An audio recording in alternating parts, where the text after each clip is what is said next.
Naabot na ang napulo ka modernong bus units nga gipalit sa City Government of Davao nga mo'y dugang kasakyan sa Davaoenyo commuters. Nakatagda kining muhanyag og libreng sakay sa mga Davaoenyo matag peak hours. Anay report ni Argil Relator. Ang napulo ka city air-conditioned buses, PWD friendly, dunay ramp ug designated seat alang sa PWDs, dunay CCTV cameras, TV monitors, stop buttons, automated passenger counter, bike rack, ug uban pa. Lakip sa pagpalit sa bus units ang gikinahanglan nga fleet management systems alang sa monitoring ug maintenance sa matag bus unit.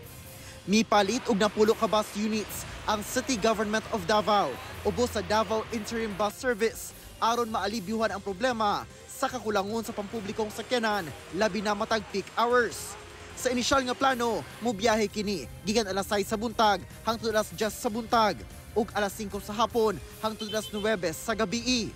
Apan pwede kini nga mag-adjust depende sa data nga makuha. Sanglit dunay automated passenger counter ang bus, diin maihap kung pila ang mga pasahero nga nagasakay.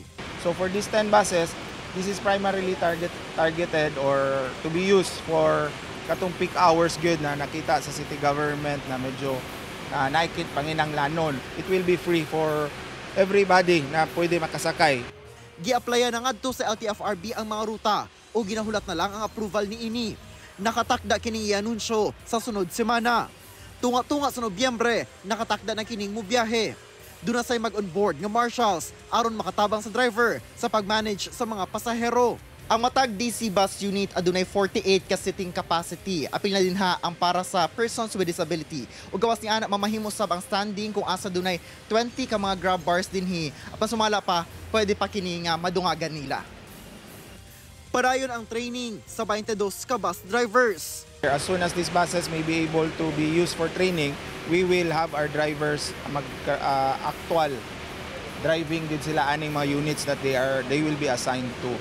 Gilauman nga sa operasyon, muhunong kini sa designated bus stops. Ginahulat na lang sab ang delivery sa bus stop signages.